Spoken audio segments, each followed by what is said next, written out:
Welcome to hit TV. నేను మీ నిర్మల. మరి తెలంగాణ రాష్ట్రంలో అసెంబ్లీ సమావేశాలు మొదలైనాయి. అసెంబ్లీ సమావేశాలు ఎప్పుడైతే మొదలవుతాయో మూడు పార్టీలల్లా కూడా రగడ కూడా రచ్చ రేపుతుంది అని చెప్పొచ్చు. మరి ఈ అసెంబ్లీ సమావేశాలలో మన రేవంత్ రెడ్డి గారు చేసిన వ్యాఖ్యల పట్ల మాత్రము చాలా రసవత్తరంగా హాట్ టాపిక్గా నడుస్తోంది తెలంగాణ రాజకీయాల్లో అని చెప్పొచ్చు. ముఖ్యంగా బీఆర్ఎస్లో ఒక చిచ్చు అంటే పెద్ద మంటే రేగింది అని కూడా చెప్పొచ్చు. ఎందుకంటే ఇన్ని సంవత్సరాలు ప్రత్యేక తెలంగాణ ఏర్పడి కూడా మనకి ఇన్ని సంవత్సరాలు అవుతూ ఉంటే కూడా ఇప్పటి వరకు ఏ ఒక్కరూ ఇక్కడ నుంచి విడిపోయిన వాళ్ళు లేరు. ఏ ఒక్కరూ విమర్శించుకున్న వాళ్ళు లేరు. హరీష్ రావు కావచ్చు, కేటీఆర్ కావచ్చు, కవిత కావచ్చు, కేసీఆర్ కావచ్చు, వీళ్ళంతా కూడా. అందులో ఇంకో పాత్ర సంతోష్ కుమార్. మరి ఈ సంతోష్ అనే వ్యక్తి ఎందుకు ఎంటర్ అయ్యాడు అని అనుకోవచ్చు, కానీ ఆయన వల్లే జరిగింది అంతా అంటుంది కవితక్క. మరి ఆయన వల్లే జరిగింది అన్నప్పుడు మరి హరీష్ రావు పేరు ఎందుకు వచ్చింది అనుకోవచ్చు. హరీష్ రావు అండ్ సంతోష్ కుమార్ వీళ్ళిద్దరే చేశారు. వీళ్ళిద్దరి కుట్ర వల్లనే, భారీ కుట్ర వల్లనే ఇదంతా కూడా ఇప్పుడు కేసీఆర్ గారు అవినీతి మరకను అంటించుకోవాల్సిన పరిస్థితి వచ్చింది అని వ్యాఖ్యలు చేయడమైంది కవిత. మరి కవిత గారు ఇన్ని రోజులు లేనిది ఇప్పుడు ఎందుకు ఇలా మాట్లాడారు అంటే దీని వెనకాల రాజకీయ రంగంలో కావచ్చు, తెలంగాణ అటు ఏపీ రెండు రాష్ట్రాలలో కూడా చాలా అనుమానాలు అని కూడా చెప్పొచ్చు. ఎందుకంటే గత కొంతకాలంగా మనం చూస్తున్నాము, బీఆర్ఎస్ ఓడిపోయి కాంగ్రెస్ ఏర్పడ్డ తర్వాత, కాంగ్రెస్ ప్రభుత్వం ఏర్పడ్డ తర్వాత చాలా జరుగుతున్నాయి బీఆర్ఎస్లో. ప్రజలు కూడా అన్నారు ఇంకా బీఆర్ఎస్ పని ఖతమైంది, ఇంకా పుంజుకోలేదు, కేసీఆర్ గారికి వయసు అయిపోయింది, ఇంకా ఆయన బీఆర్ఎస్ నుంచి సీఎం సీట్లో కూర్చోలేరు అని చెప్పేసి. కానీ ఆయన పెద్ద అయినా కదా, ఎంతైనా అనుభవస్తుడు కదా, చాలా వ్యూహాలుంటాయి, పద్మ వ్యూహాలుంటాయి అక్కడ. మరి అవెందుకు ఆలోచించలేదో అర్థం కాలేదు. కానీ ఇప్పుడు అందరికీ ఈ అనుమానాలు వ్యక్తమవుతూ ఉన్నాయి. అటు రాజకీయ రంగంలో, ఇటు ప్రజల్లో, అన్ని విషయాల్లో కూడా ఎందుకు ఇలాంటి అనుమానాలు వ్యక్తమవుతున్నాయంటే ఈ బీఆర్ఎస్ పార్టీ ఎప్పుడైతే ఓడిపోయిందో, ఓడిపోయిన తర్వాత నుంచి కవితక్క మళ్ళీ జాగృతి, తెలంగాణ జాగృతి అని సపరేట్గా అక్కడ పార్టీ ఆఫీసును కూడా ప్రారంభించి జెండా ఆవిష్కరణ చేసి మరి ఆమె వైపు చాలామందిని తిప్పుకొని ఆమె ప్రత్యేకంగా సపరేట్గా తెలంగాణ బీఆర్ఎస్ భవన్కి రాకుండానే ఆగిపోయి మరి ఆమె మొత్తం కూడా తన ఇంటి సమక్షంలో, తన పార్టీ ఆఫీసు సమక్షంలోనే ఏ ప్రెస్ మీట్లు చేసినా, ఏ సభలు నడిపించినా, ఏ నిరసనలు తెలియజేసినా అక్కడి నుంచే ప్రారంభిస్తూ వచ్చారు. కాబట్టి జనాలకు అనుమానాలు వ్యక్తమైనవి. అంటే సపరేట్గా పార్టీ పెట్టబోతున్నారా అని చాలామంది క్వశ్చన్ చేసిన వాళ్ళు కూడా ఉన్నారు. నేను ఇప్పటికీ బీఆర్ఎస్ పార్టీయే అంటున్నారు కల్వకుంట్ల కవిత. కానీ ఇప్పుడు తను అమెరికా పర్యటన ముగించుకొని 15 రోజుల తర్వాత ఇక్కడికి తిరిగి రావడం జరిగింది. ఇదే సమక్షంలో, ఇదే సమయంలో అక్కడ అసెంబ్లీ సమావేశాలు జరుగుతూ ఉన్నాయి. కాళేశ్వరం ప్రాజెక్టులో భారీ కుంభకోణం అక్కడ జరిగింది. కాబట్టి దానికి ప్రధాన సూత్రధారులు 100% కేసీఆర్ గారే అని చెప్పేసి రేవంత్ రెడ్డి గారు వ్యాఖ్యలు చేయడం జరిగింది.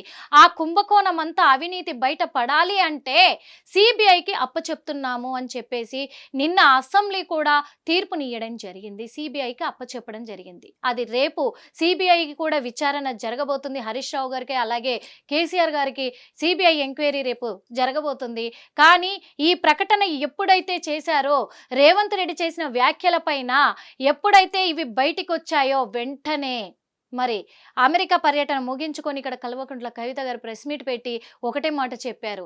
ఈరోజు మా నాన్నగారు అంటే కేసీఆర్ గారి పైన అనవసరంగా బట్టగాల్చి మీదేస్తున్నారు.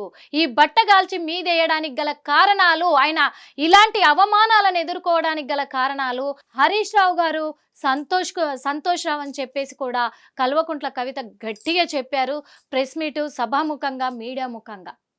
అంటే ఇంకో మాట కూడా అన్నారు, ఇన్ని సంవత్సరాలుగా లేనిది ఈరోజు ఎందుకు వ్యాఖ్యలు చేస్తున్నాను, ఇలాంటి మాటలు మాట్లాడుతున్నానంటే మా నాన్నగారి మీద ఇలాంటి అవినీతి కుంభకోణాన్ని మోపుతుంటే కడుపు రగిలిపోతుంది.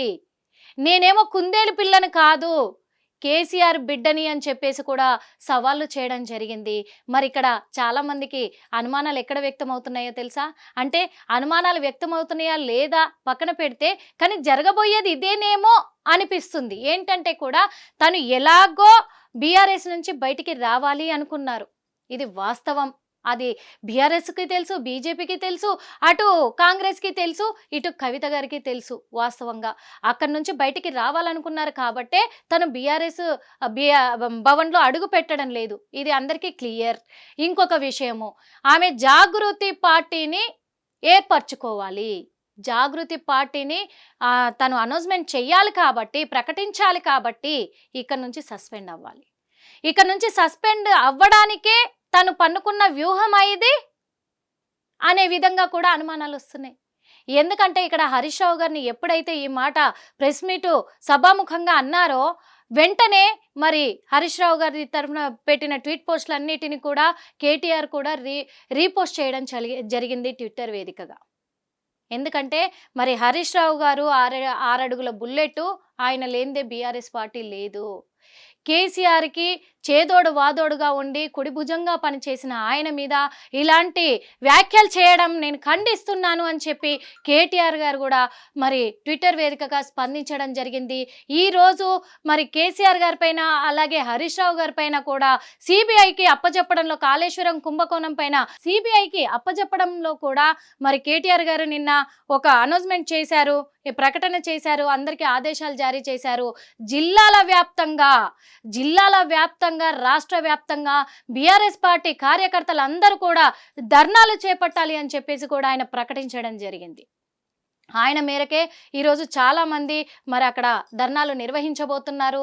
అలాగే మరి కవిత గారిని పార్టీ నుంచి సస్పెండ్ చేయబోతున్నారా, వాళ్ళ పైన ఇలాంటి వ్యాఖ్యలు చేశారా, ఇవన్నీ కూడా తేలాల్సి ఉంది. మరి వీటిపైన ఇన్ని జరుగుతున్నా కేసీఆర్ గారు ఎందుకు స్పందించడం లేదు? మరి అంత పెద్ద ఆయన ఎందుకు స్పందించడం లేదంటే ఈ వ్యూహం అల్లేది మొత్తం బీఆర్ఎస్లో భాగంగానే ఈ వ్యూహాన్ని ఏర్పరిచారా అనే కోణంలో కూడా అనుమానాలు అయితే వస్తూ ఉన్నాయి. మరి ఈ అనుమానాలు నిజమా కాదా అనే కోణంలో మనము వేచి చూడాల్సి ఉంది. మరి ఇది ఎంతవరకు వెళ్ళబోతుందో చూడాలి.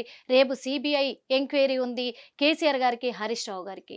మరి హరీష్ రావు గారి నియోజకవర్గ ప్రజలు మాత్రం ఆయన 6 అడుగుల బుల్లెట్, ఆయన మీద ఇలాంటి నిందలు వేయడం కరెక్ట్ కాదు. కవిత గారు, ఇన్ని రోజులు మీరు బీఆర్ఎస్ పార్టీలో ఉన్నారు కాబట్టి మేము మీకు గౌరవం ఇచ్చాము అని చెప్పేసి అన్నారు. ఇప్పుడు మీరు మళ్ళీ బీఆర్ఎస్ పార్టీలోనే నేను ఉన్నానని చెప్పుకునే అర్హత మీకు లేదని చెప్పేసి కూడా బీఆర్ఎస్ నాయకులు, కార్యకర్తలు చాలా గట్టి వార్నింగ్ ఇవ్వడం జరిగింది. ట్విట్టర్ వేదికగా పోస్టు కూడా పెట్టడం జరిగింది. ఇలాంటి వ్యాఖ్యలే చేస్తే గనక పార్టీ నుంచి ఖచ్చితంగా సస్పెండ్ చేసేస్తాము, అదే కాకుండా పార్టీ నుంచి బహిష్కరించడమే కాకుండా ఆమె దిష్టి బొమ్మలను కూడా తగలబెట్టబోతున్నాము అని చెప్పి ప్రకటన ఇచ్చారు. ఏది ఏమైనప్పటికీ మరోపక్క బీఆర్ఎస్, బీజేపీ కూటమి కాబోతున్నాయని కూడా తెలుస్తుంది. మరి హరీష్ రావు గారి పైన చేసిన ఈ వ్యాఖ్యలకు హరీష్ రావు గారు మరి బీఆర్ఎస్ నుంచి తప్పుకొని బీజేపీలోకి వెళ్ళబోతున్నారా? ఇటు మరి వ్యాఖ్యలు చేసిన కవితను మరి బీఆర్ఎస్ పార్టీ సస్పెండ్ చేయబోతుందా? మరి సస్పెండ్ చేస్తే మాత్రము మరి వెంటనే మరి కల్వకుంట్ల కవిత గారు తెలంగాణ జాగృతి పార్టీని మరి ఏర్పరచబోతున్నారా, పార్టీని ప్రకటించబోతున్నారా? ఇవన్నిటిపైన చాలా అంటే చాలా క్యూరియాసిటీగా ప్రజలు కూడా ఎదురు చూస్తూ ఉన్నారు. అలాగే పార్టీలు కూడా ఎదురు చూస్తూ ఉన్నాయి. ఏమనంటే మరి కేసీఆర్ ఎలాగో స్పందించలేదు, కేటీఆర్ ఏం స్పందించబోతున్నారు? మరి సొంత చెల్లెలు కదా. గతంలో కూడా కొన్ని రోజుల క్రితము చాలా వ్యాఖ్యలు వచ్చినాయి. అక్కడ జగన్, షర్మిల టైపే ఇక్కడ జరగబోతుందా తెలంగాణలో కూడా? మరి కేటీఆర్ వర్సెస్ కవిత అనే విధంగా జరగబోతున్నాయా అనే కోణంలో వ్యాఖ్యలు వినిపించాయి. మరి అవి నిజం కాబోతున్నాయా? లేకపోతే ఈ రోజు మరి కేటీఆర్ నిర్ణయం తీసుకొని మరి పెద్దాయనతో, కేసీఆర్ గారితో చర్చలు జరిపించి కవిత గారిని సస్పెండ్ చేయబోతున్నారా పార్టీ నుంచి? ఇటు బావ వైపు ఉండబోతున్నాడా, ఇటు చెల్లి వైపు ఉండబోతున్నాడా? అంటే ఇక్కడ మనము ట్విట్టర్ వేదికగా కూడా చూసాము, ఆయన లేనిదే బీఆర్ఎస్ పార్టీ లేదు అని చెప్పేసి చెప్పారు. ఎంతసేపు ఉన్న బావ బామర్దులు, కృష్ణార్జునులు అని కూడా పేరు గాంచిన వాళ్ళే కేటీఆర్, హరీష్ రావులు. మరి అలాంటిది ఇప్పుడు కృష్ణుడి వైపు ఉంటున్నారా, లేకపోతే ఇటు చెల్లి వైపు ఉంటున్నారా, కవిత వైపు ఉంటున్నారా? ఎందుకంటే ఎంతైనా రక్త సంబంధము. మరి చెల్లెకి సపోర్ట్ చేయబోతారా? ఒకవేళ గనక ఈ బీఆర్ఎస్ పార్టీలో గనక బెడిసి కొట్టినట్టయితే హరీష్ రావు గారు ఏం నిర్ణయం తీసుకోబోతున్నారు? ఈ కవిత చేసిన వ్యాఖ్యల పట్ల మరి హరీష్ రావు ఎలా స్పందించబోతున్నారు? ఆయన స్పందన ఎలా ఉండబోతుంది? అదే కాకుండా కేటీఆర్ గారి స్పందన ఎప్పుడు ముఖ్యమంటున్నారు జనాలు.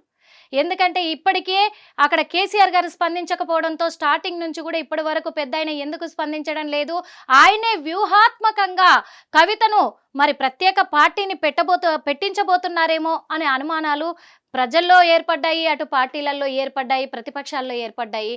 మరి ఇప్పుడు కేటీఆర్ ఏ నిర్ణయం తీసుకోబోతున్నారు? ఆయన 2 పడవల మీద కాలు పెట్టి ఉన్నారేమో కేటీఆర్ గారు అనేది ఇప్పుడు క్లియర్గా క్లుప్తంగా అర్థమవుతుంది. 2 పడవల మీద కాళ్ళు పెట్టి ఉన్నారు. ఇప్పుడు ఏ పడవ మీద కాలు తీయబోతున్నారు, ఏ పడవని మరి నీళ్ళలోకి తొక్కేయబోతున్నారు? ఇప్పుడు ఇదే విషయము మరి ప్రజల్లో కూడా చాలా సస్పెన్స్గా మారింది అని చెప్పొచ్చు. అందరు కూడా ఎదురు చూస్తున్నారు. ఎందుకంటే కేటీఆర్ గారికి చెల్లంటే ఎంతో ఇష్టం, కవిత గారంటే. మరి కవిత గారికి అన్నంటే ఎంతో ప్రేమ. మరి ఇద్దరు అంటే కేసీఆర్ గారికి ఎంతో ఇష్టము, ప్రాణము. మరి అందులో హరీష్ రావు గారికి అభిమానము. ఏం చేయబోతున్నారు మరి? ఇంతవరకు 3 ముక్కలాట అన్నారు, ఇది 4 ముక్కలాట అయిపోతుంది. ఈ 4 ముక్కలాట మరి ఒడ్డుకు చేరబోతుందా, నట్టేట మునగబోతుందా చూడాలి. మరి కేటీఆర్ గారు ఏం నిర్ణయం తీసుకోబోతున్నారు, కేటీఆర్ గారు ఇప్పుడు ఎలాంటి వ్యూహము అల్లబోతున్నారు, మరి కవిత గారిని సస్పెండ్ చేయబోతున్నారా బీఆర్ఎస్ నుంచి అనే దానికోసం మీతో పాటు మేము కూడా ఎదురు చూస్తున్నాం. మరి ఏం జరగబోతుందో తేల్చుకుందాం. హిట్ టీవీ యాప్, ఇందులో short news, live news, entertainment shows, movies, digital magazines తో పాటు మీ జిల్లా వార్తలను కూడా ఫ్రీగా చూడొచ్చు. ఇంకెందుకు ఆలస్యం, వెంటనే హిట్ టీవీ యాప్ ని డౌన్లోడ్ చేసుకుని ఫ్రీగా ఎంటర్టైన్మెంట్ పొందండి. Hit TV app. Hit TV app. Please download hit TV app. Hit TV app ని ఫ్రీగా డౌన్లోడ్ చేసుకుని ఎంజాయ్ చేయండి. మీకు నచ్చిన ఎంటర్టైన్మెంట్ కోసం హిట్ టీవీ యాప్ ని ఫ్రీగా డౌన్లోడ్ చేసుకుని ఎంజాయ్ చేయండి. హిట్ టీవీ యాప్ ని డౌన్లోడ్ చేసుకుని ఆస్వాదించండి, ఆశీర్వదించండి. ఇంతమంది సెలబ్రిటీలు హిట్ టీవీ యాప్ ని డౌన్లోడ్ చేసుకోండి అని చెప్తున్నారంటే ఎంత మంచి యాప్ ఆలోచించండి. అమెరికా అమెరికా అమెరికా అమెరికాలో చదవాలనుకునే వాళ్ళకి విశ్వసనీయమైన పేరు మన శౌర్య కన్సల్టెన్సీ. UK లో 1 year masters. UK లో 1 year masters. 2 years work permit up to 5 years visa. Contact Saurya Consultancy. Contact 89851 89851.